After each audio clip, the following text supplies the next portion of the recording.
The protagonist was Athanasia, whose name meant eternity. She was a princess, the daughter of the emperor and empress, who had lost her life in childbirth. Before dying, Diana, her mother, left her a magical kiss, although it's unclear what exactly she passed on to her daughter. After the empress's death, the emperor ordered everything burned and destroyed, leaving only the child, Princess Athanasia. The problem was that the emperor showed no affection for her, leaving her in the care of servants who also didn't care, thinking, if even her father ignores her, why should we pay attention? Since she was a baby, Athanasia had managed to enter a magical world, where a mysterious voice called to her. There, she found a book in which she could see her entire life. So, everything that will happen to me is already written here, she reflected, astonished. The book revealed that, when she grew up, she would be accused of using black magic, and her own father would condemn her to exile in a tower, never to leave. The princess lived in a world where everyone possessed magic, but she did not. Her father's cold, distant gaze transformed the premonition into a true nightmare, repeated every night in her dreams. Fortunately, there was someone who cared for her with affection. Lillian. This servant had been a friend of her mother's and, although of noble birth, had abandoned everything to remain in the palace with Athanasia. She was the only one who treated her well, protected her, and paid attention to her. Even as a baby, Athanasia was already aware of the future and knew that dangers surrounded her. Although she could not defend herself, she understood that she would need to find a way to change the course of her life. Her greatest obstacle was Claude, the emperor, considered by all to be extremely powerful. He can destroy an entire kingdom single-handedly. And that's my father, the little princess thought in frustration. 3 years passed, and the atmosphere around the girl had become more welcoming. Many new maids came to work there, enchanted by the sweetness and beauty of Athanasia, now 3 years old. However, among them was one who was only interested in money, while the others dedicated themselves to making the place beautiful with flowers and decorations. This maid watched secretly, searching for valuable objects the emperor had purchased for the late empress. One day, Athanasia approached and asked what she was looking for. The servant, believing her to be merely a gardener's daughter, replied, "Show me somewhere where there is gold." Athanasia, silently, thought, "She just wants to steal." Then she led her to the sunflowers, the wheat, and the fresh bread, pretending not to understand what she really wanted. Then, with calculated innocence, she commented that there were no great treasures left in the palace, but that there were still utensils adorned with precious stones. The servant was surprised by the girl's intelligence, believing they both shared the same interest in stealing, unaware that she was standing before the princess. When the maid entered the kitchen and began filling bags with jewelry and ornaments, Athanasia went up to where they were stored and put everything in her pockets. The woman tried to attack her, demanding that she return them, but the princess threw all the arrangements and decorations they had set up on her. The noise attracted the other maids, who caught her trying to harm the child. She was soon removed from the palace. However, Athanasia knew it wasn't by chance. She thought, if I hadn't acted like that, Lillian would have been attacked tonight. Indeed, in her vision of the future, the same servant tried to rob and stab Lillian. Therefore, it had all been done on purpose, keeping the recovered jewels for herself. Athanasia reflected that she would need them in her future, knowing the cruel fate that awaited her. Meanwhile, Claude continued his duties as emperor. Felix, his assistant, reported that someone had attempted to break into his daughter's home, and that the girl had successfully thwarted the threat. He expected a reaction from the sovereign, but Claude remained indifferent. In another distant place, a man sensed that something in the fate of the Obelia Empire was changing, and that the source of this was the palace. Through the book, Athanasia understood that she was merely a secondary character in that story. In her dreams, she already knew she would meet her father when she was 8. He will be the only family I have left, she thought. From that moment on, she would begin her effort to impress him, yearning to be by his side. However, without magic, this goal seemed unattainable. The worst would come at age 12, when she was introduced to society. At that moment, she would discover a painful truth. Her father also had another daughter, named Jeanette. She was a graceful princess, charming in appearance, possessed of a natural elegance, and possessed magical abilities. Perhaps she had even, at some point, received her father's love. Precisely for these reasons, little Athanasia did not want to experience a cruel fate. Nor did she wish to be rejected or exiled. Therefore, before her 8th birthday, she had been carefully gathering all the coins and jewels she could save, thinking that, when the time came, she would be able to escape her father and live in peace. In her plans, it would not be just her who left. Lilium would also accompany her, supporting her, and together they would take all the treasures Athanasia had accumulated since childhood. While reflecting on this, she ended up staining her fingers with chocolate, as she always took the opportunity to ask the maids for sweets and desserts. It was not just for pleasure, but also because she hid gems and jewels in the kitchen utensils. After eating, she went to a fountain to wash her hands, and there she could see her own reflection. Her face strongly resembled her mother's, but her eyes were the emperor's, eyes that shone like precious stones. Athanasia thought that perhaps it was precisely because she had inherited only the look and not the magic that her father despised her. Maybe he hates me for that, he mused silently. Walking through the forest, she came to a spot where she hid her jewelry, unintentionally startling a passing squirrel. Continuing on, she found a place that looked nothing like the ruby palace where she lived. It was like a vast, empty vault. Back at the palace, she heard from the maids that His Majesty the Emperor had ordered an inspection of every room after the incident with the maid who had tried to rob him. They also said they would search every corner of the princess's room, where she kept her precious treasures. Worried, Athanasia decided to act quickly. She put the jewels on herself and headed for the forest to hide them with the rest. However, upon arriving, she found the same squirrel digging and trying to unearth what she had buried. I can't lose this, she thought, handing it a peanut to distract it, and running in search of another hiding place. Arriving again at the place that resembled a vault, she decided to leave everything there. As she walked deeper, she found small golden figures shaped like cherubs. Could they be real gold, she thought, running toward them and even biting one to confirm. It was at that moment that she came face to face with Claude, the emperor, her own father. It was the first time he had seen her in so long, and he immediately noticed the resemblance to the empress. For Athanasia, it was a shock. I wasn't supposed to meet him until I was 8. What's going on? She thought, frightened. Claude wasn't a caring man, and his expression made it unclear what he would do next. Felix, who was nearby, looked concerned when he saw the little girl before the sovereign. The emperor tried to remember her name, the name he had heard from the servants when the empress had passed away. Approaching Athanasia, he surprised everyone by saying, almost casually, that she was chubby, firmly pulling her cheeks. He then ordered Felix to prepare tea, as he would be having tea with his daughter. Something sweet was served, but Athanasia remained in shock. To her, this man was the same man who would, in the future, hate her, exile her, and condemn her for black magic. What she saw before her seemed impossible. Claude, for his part, watched her silently, hesitantly, wondering if she would be able to speak. Yes, she can, Athanasia replied timidly,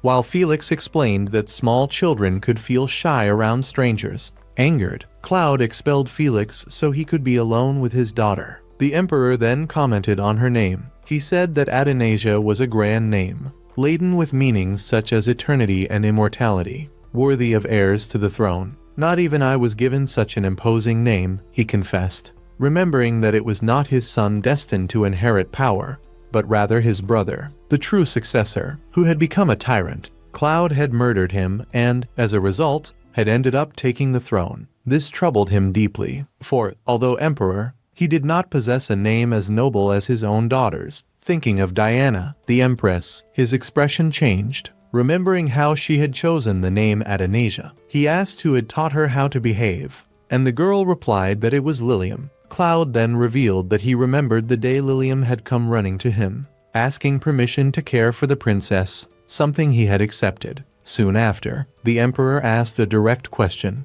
He wanted to know if Athanasia knew who he was. Confused, she didn't know how to respond. Call him your majesty, father? Without much thought, she blurted out, in a sweet voice, that he was her father. Oh, I messed up. He must punish me for this, she thought distressedly. But Claude's reaction was unexpected. His eyes shone, as if he had enjoyed hearing his daughter call him that. Felix eventually led Athanasia back to the servants, who were eagerly searching for her. he informed everyone that His Majesty would certainly wish to see her again, which surprised the servants. Soon, Athanasia and Lilium were summoned to Claude, who thanked the maid for caring for the girl all these years. Athanasia, inwardly, couldn't believe it. He never cared about me. How can he act like this now? She thought, constantly remembering the future she knew. But in the present, Claude claimed he couldn't care for her because the responsibilities of the throne took him away, and that from then on she would live by his side, under his protection, like a true princess. The news delighted everyone around her, except Athanasia herself, who still believed her father was a demon in disguise. From then on, her routine changed. Every day she drank tea with Claude, received the treatment befitting her position, and was accompanied by attentive maids. However, deep inside her, her desire remained the same. Before she turned 8, she would escape that place with everything she had gathered. Claude, on the other hand, became increasingly intrigued by his daughter. He discovered that she loved shiny things and began to grow closer. Thus began the days when Athanasia visited her father. Nervous in his presence, she made small mistakes, blurting out awkward gestures that, despite themselves, seemed charming. Claude didn't scold her or blame her. On the contrary, he seemed to enjoy it, and it was at this point that a spark of hope arose in Athanasia.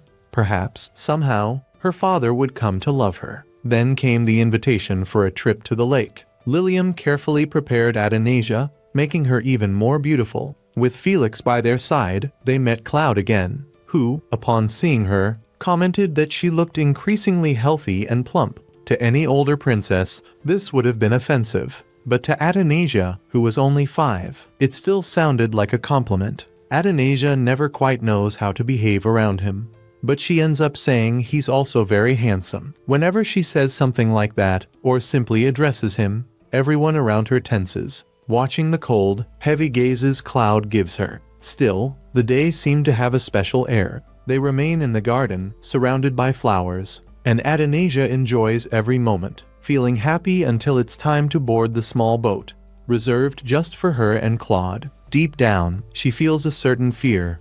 After all, she can't swim. Felix tries to reassure her that nothing bad could happen, as she would be by her father's side. However, he regrets speaking so quickly when he sees Claude holding the girl as if she were some burden, without the slightest delicacy. The atmosphere becomes uncomfortable. He can't find the right words, but seeing Claude's golden locks moving in the wind, Athanasia shyly comments that his hair is radiant and very beautiful, adding that she loves it too. Deep down, the girl recognizes that he truly is beautiful, a deep honey blonde, but at the same time, she can't erase the memory that he will be the one to condemn her to exile. Silently, she wonders how that boat moves without oars, until she notices that Claude seems to be steering it with magic. When she looks into his eyes, she discovers they are incredibly blue, clear as 2 sapphires, and wonders if her own would be similar. Suddenly, a small, glowing lotus catches her eye. She even smells a gentle scent. She wants to reach out and touch it, but as she overextends herself on the edge,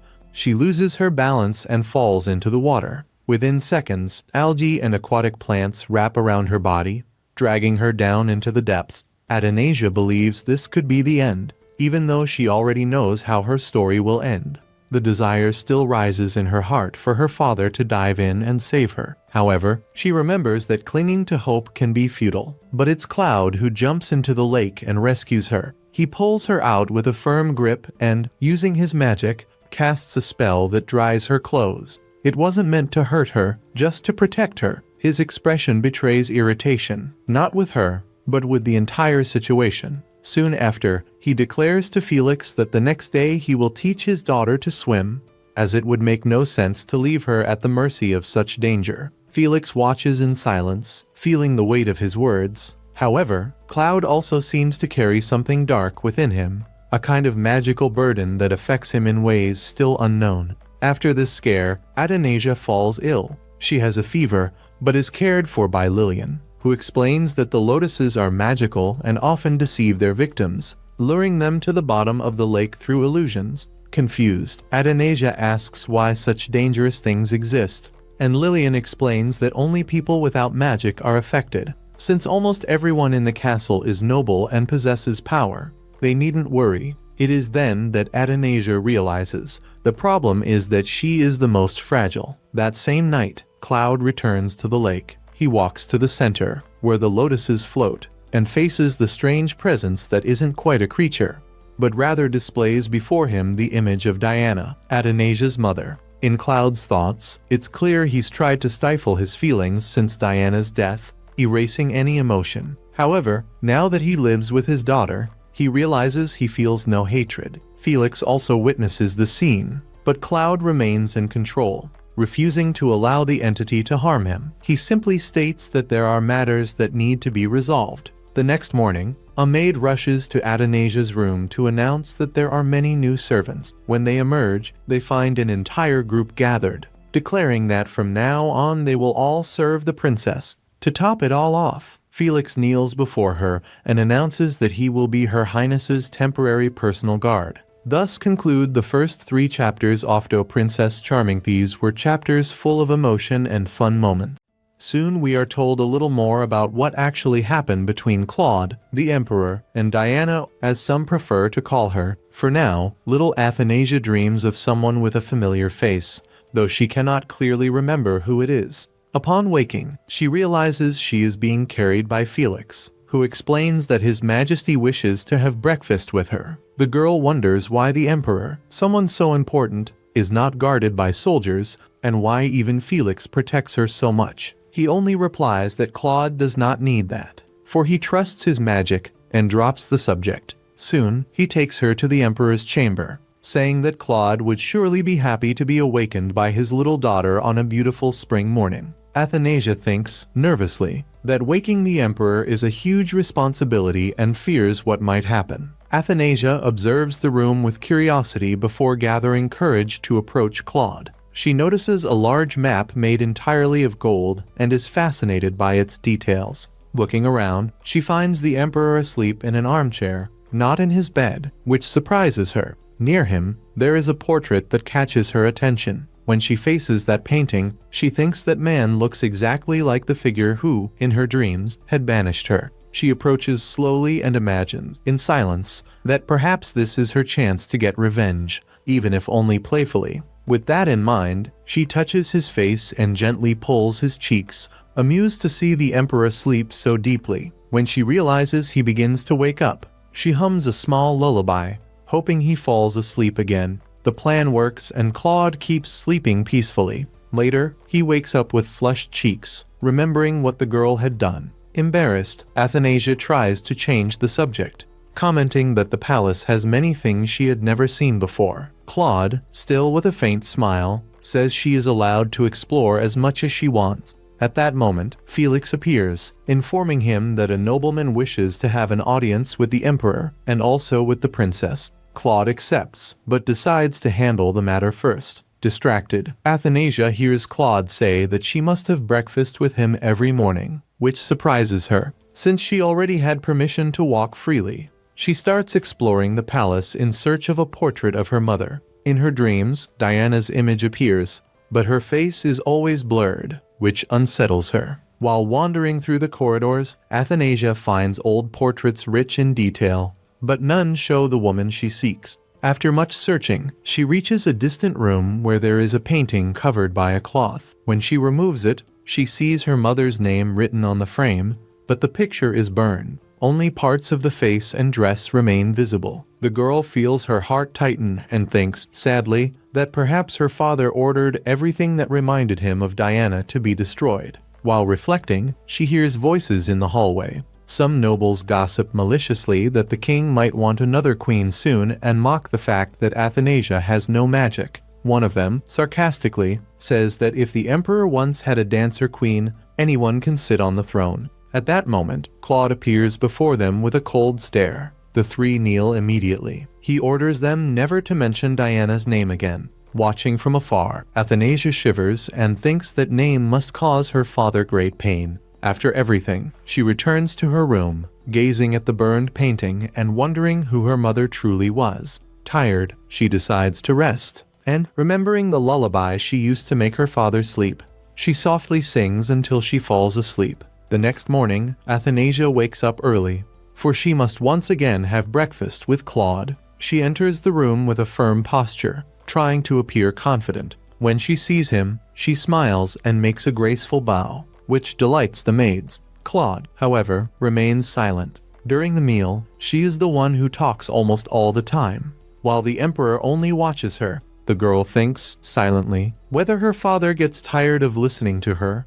or if his silence is because of her mother's memory. Then, she comments on the tea he usually drinks and asks if she may try it. Felix tries to stop her, saying it is too strong a drink, but Claude allows him to prepare a cup for her. Upon tasting it, Athanasia closes her eyes and says the flavor feels like flowers blooming inside her mouth. The remark makes Claude freeze for a moment, for those were the exact words Diana once said to him. Without saying anything, the emperor changes the subject, and Athanasia realizes she might have said something wrong, though she does not understand why. Later, the girl, still sad, burns some drawings she had made of her mother. The ashes are carried by the wind, but someone, hidden, collects every fragment. As days pass, Claude stops appearing at breakfast. Athanasia begins losing her appetite and avoids going to the table. One day, while walking down the corridors, she hears Felix talking with Lillian. He says it is normal for the princess to want to know about her mother, since everything related to her was destroyed in the palace. Felix mentions he intends to ask Claude to use magic and show the girl his own memories of Diana. Hearing that, Athanasia runs to them and begs them not to do it. Frightened, she says she does not want her father to hate her because of this matter. Felix kneels and gently says that the emperor never hated either her or Diana, and that he had promised the queen to protect his daughter. To prove it, he shows her the reason Claude needs no guards. Garnet Palace is protected by a powerful magical barrier, impossible to cross for anyone with ill intentions. He casts a spell so she can see the shining dome that shields the whole place. He explains that only two people can enter freely, Athanasia and the former queen, because Claude trusted them completely. The girl then thinks, confused, why he does not want to hear anything more about Diana. Meanwhile, the emperor, alone, reflects. He was the one who gathered the ashes of the drawings his daughter had burned and, with his magic, restored each of them. He looks at the recreated portraits and thinks that he might still need one more year to forget her to forget Diana. The reason, however, remains a mystery. At that moment, Athanasia enters the room, encouraged by Felix, who had told her that her father would like to see her. The girl approaches timidly, saying she had not seen him for days and that she missed him. She apologizes for interrupting, but says she just wanted to see him. Claude watches her in silence, and when she thinks of stepping back, he holds her in his arms and murmurs that she is becoming bolder, as bold as her mother. Athanasia smiles, not fully understanding what he meant, while Claude simply embraces her, keeping the thought to himself. Claude carefully guides her to the bed, commenting that she probably did not rest well during the night. He then lies down beside her and asks her to sing the same song he had sung earlier, explaining that he wants to stay awake when she decides to get revenge by pinching his face. Athanasia hesitates for a moment and replies that she had already forgotten the melody. But Claude, with a slight smile and a playful tone, reminds her that lying to the king would be considered a crime. Faced with this, she sighs and begins to sing, while he discreetly uses his magic to transform the room into a serene and cozy setting, bathed in a soft light that invites sleep. As her voice fills the air, Claude simply observes in silence, feeling a rare peace. Gradually, he casts a spell that allows him to project some of his memories, and Athanasia begins to see them as if she were part of them. In the images that appear, she sees her mother smiling, radiant as she had never imagined before. Claude also watches these memories and realizes, once again, how he has always been a reserved man, with a serious and distant gaze. The song gradually fades, and the room becomes even calmer. In a few moments, the two end up falling asleep side by side, enveloped in a sweet and protective silence. Thus ends the 4th chapter of The Enchanted Princess. They wanted to assign a study partner to the young protagonist, since her powers had not yet awakened, and the Duke promptly suggested his own son. He was very intelligent and 3 years older than her. In the girl's dreams, he was the one who introduced the other young woman as the future successor to the throne and used her to rise through the hierarchy. Furthermore, his only son supposedly harbored feelings for that same girl. Since the present had changed, the protagonist imagined that he certainly wished to get closer to her to secure a better position. Before they could continue, she interrupted them immediately. She had heard everything. She recognized that the Duke's son was talented, read books about sociology and magic, but thought to herself that she had already done all that alone. She did not want a foolish person as a friend. She believed no one could match her in studies. However, he possessed magic a low blow. She thought that was enough. They decided to leave the subject for another day. Aeolus possessed a special planetarium, capable of measuring the amount of magic within a person. The greater the potential, the faster it spun. Hers, however, remained motionless. Her father held immense power, and her mother had been a dancer who used magic in every movement. Then how could she have no gift at all? 2 years later, while the maid bought high-quality fruits, everyone commented that her father loved the princess so much that he had built a library just for her. It was more than clear she would inherit the throne. It was then that a mysterious figure appeared. He realized that the maid was not supposed to be alive. Her destiny had been rewritten. Soon, the annoying boy appeared again. After 2 years, he worried that the princess still did not have a classmate. He said he had someone in mind, a girl of the same age. He himself had educated her. It was the girl from the future, the one who would take her place. The young woman had studied since childhood and possessed vast knowledge of law. The supposed plan was for this new student to approach the protagonist to meet her father. But the princess did not need help with law. She already knew everything by heart. She repeated in her thoughts. Article 1. The use of black magic is forbidden. Article 2. One must be just and not take advantage of the weak. Article 3. One must be benevolent and help those in need. Article 4. One must be loyal to the emperor and never deceive him. She was a true scholar. She believed her classmates should understand magic, history, and many other fields. To make that clear, she handed him a book without translation, but one she herself had translated into his language. And, in a low tone, she murmured that she did not want foolish friends. Before heading to the garden, she received from her father the book she so desired. It had been written by a magician whose name had been erased, containing numerous ancient spells. Her father warned, that book held an enchantment capable of awakening magical powers. He did not know if it would work, but he wanted to try. The book began to move, and she encountered the mysterious man. He had finally found the girl capable of manipulating destiny. However, since she was only a child, she thought he must have been mistaken. The red-haired girl approached and, in a single motion, manipulated and repelled him. He was the most powerful magician in the world. Before leaving, he gave her a piece of advice not to recite the spell to the end, as it would be extremely dangerous. The red-haired girl remembered nothing after that and, being somewhat curious, told her father that he should find a friend of the same age for the princess. The protagonist lived surrounded by adults and had no one to trust. She must have felt lonely. She thought that, deep down, they were so useless they could not even control her. As every morning, she went to have tea. Again,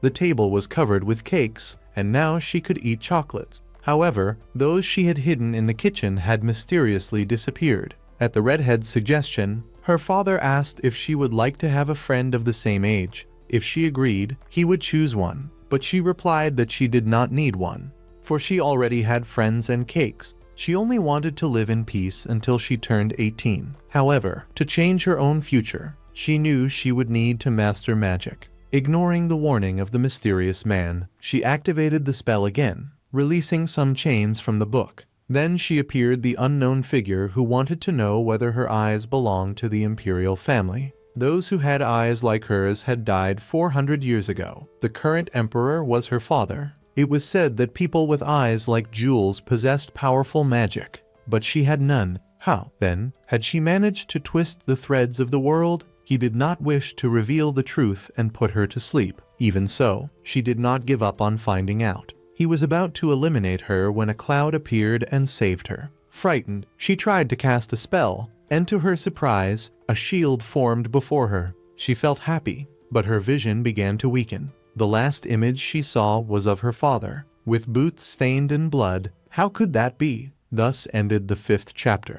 When she was struck, the girl's father saw her bleeding right in front of him and went into a state of shock. In her father's arms, the only thing Athanasia could say was the king's name. Soon after, her father fell into despair and urgently called for a healer to go to the palace. When she was examined, it was explained that Athanasia had a very peculiar disease. The healer examined the girl's entire body but found no anomaly. After consulting various kinds of healing magic, no one was able to find Athanasia's illness. Suddenly, one of the king's subordinates asked him to rest for a while. Before leaving, he wanted to know if sorcerers were better than healing magicians. He asked if he should find a sorcerer to examine the girl. When he least expected it, a boy appeared at the place calling for His Majesty. He asked them to leave everything to him, saying he would do his best to take care of the girl. We are taken to the past, where Athanasia's mother always took care of her daughter as if she were the last thing in her life. Whenever she thought of her, the pain went away.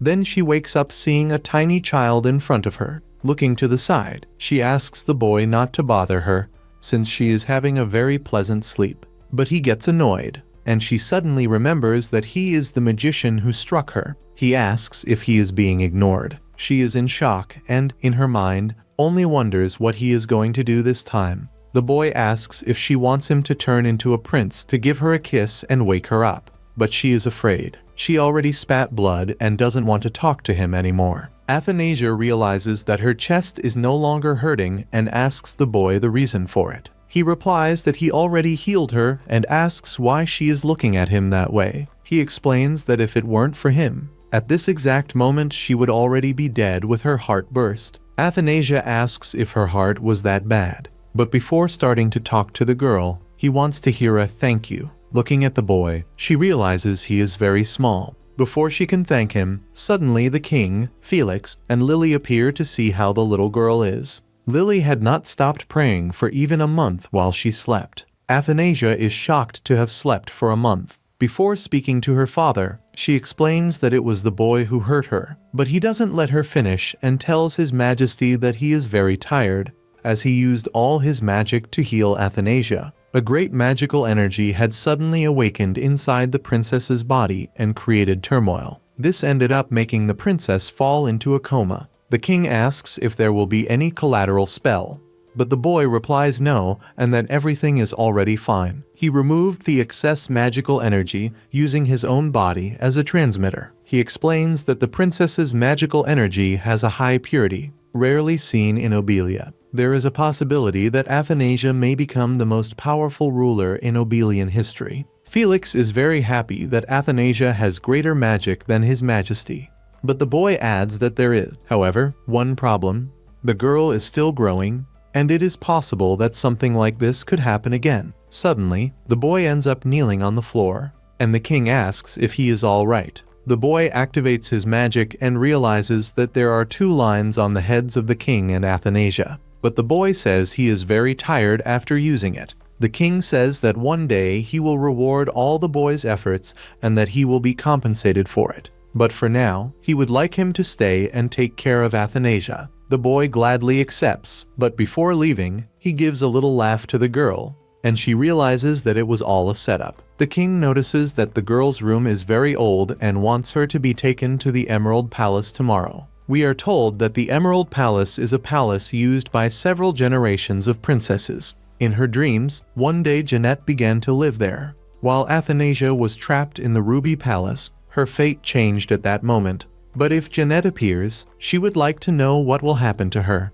She decides to think about it later. What she must face now is the boy standing right in front of her. She gets irritated and asks the boy where he got the idea that she had strong magic, since the power meter shows nothing. The boy says he never lied at any moment. The fact is that someone sealed Athanasia's powers, and that was to protect her. He explains that Athanasia didn't explode when trying to force her magic only thanks to the seal on her body. But the boy is sad for being called a fraud, since he was the one who removed all that magic inside her. Athanasia asks why he is now in the body of a child. He replies that he had been asleep for 400 years. With the mana he has now, his previous size was not efficient. He used his mana to save her, and for that reason, he would like her, at least, to thank him. Athanasia doesn't care about the boy and won't thank him. She thinks he is only exaggerating because he wants to eat for free. He gets irritated and says that when he is upset,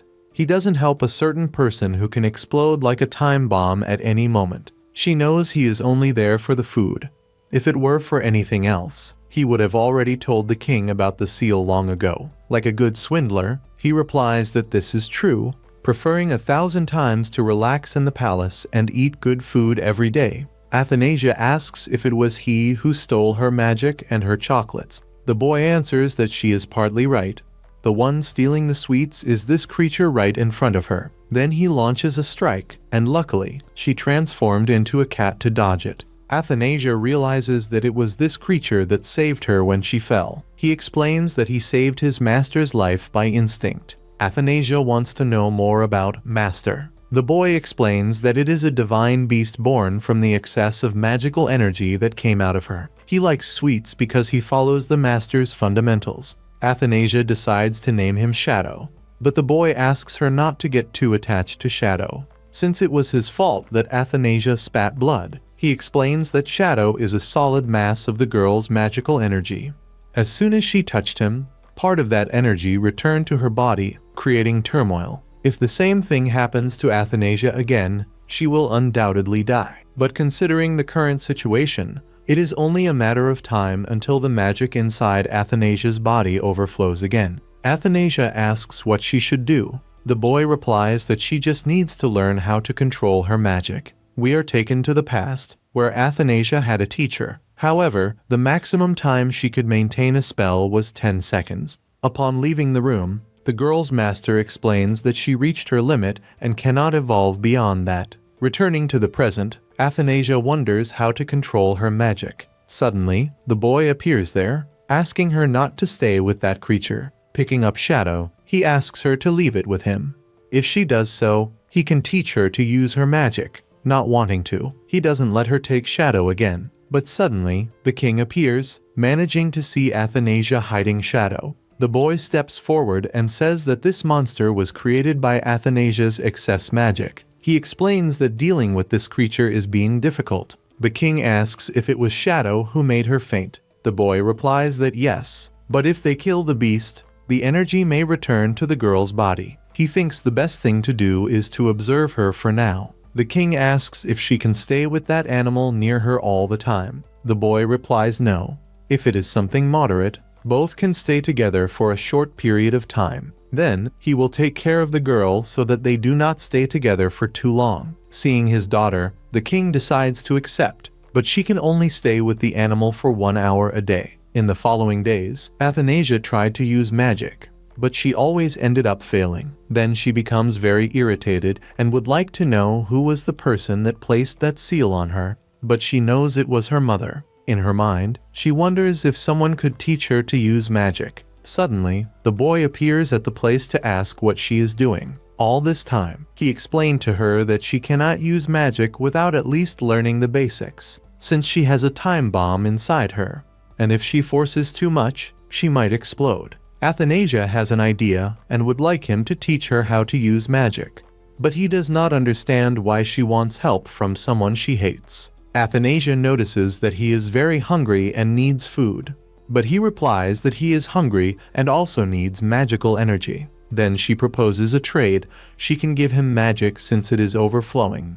In exchange, she would like him to teach her magic. The scene changes to the king talking with Neve, when suddenly Athanasia appears at the place, and her father was speaking with the man so she could have friends. He decides to introduce Jeanette, but the girl does not accept and prefers that the boy be her friend, leaving Neve quite irritated since his plans are falling apart. The scene shifts to both training magic, where Athanasia must learn to manipulate the pen to write words. He would like her to focus magical energy on the pen's tip and control it as she wishes. After going through various subjects, he realizes she is a complete failure, so he decides to give her training so she can improve her endurance. Athanasia would like to learn magic, but the boy interrupts her and says she needs to know the basics first. The next training is to maintain balance. She must put magical energy and the elements of nature in harmony. Acquiring balance between body and mind is fundamental. Then, he offers several books for her to read within a month, since the speed at which Athanasia has been learning is very slow. After some time, she managed to complete all the exercises given by him and even fell asleep while using magic. Seeing the girl sleeping, he becomes intrigued by something, waiting for her to wake up. He asks the reason why she tries so hard. If it is only to survive, she does not need to go that far. Athanasia explains that her life is at risk, so it is natural that she gives her best. In the girl's mind, it is not just that at stake. She wants to live her life with her father. The scene cuts to the king and Felix. The man explains that he really is a court magician. The magicians of the same generation only remember his name, but nothing more. Both think they might be falsified memories. Felix asks if he does not think it would be better to keep the boy away from the princess. The king can see some of the boy's memories and realizes that he comes from Og and has no bad intentions. Felix notices that the king is loving his daughter more and more. Looking out the window, he wonders if this is what they call love. And so another episode ends. If you liked it, leave your like and subscribe to the channel for more content. See you next week. Bye.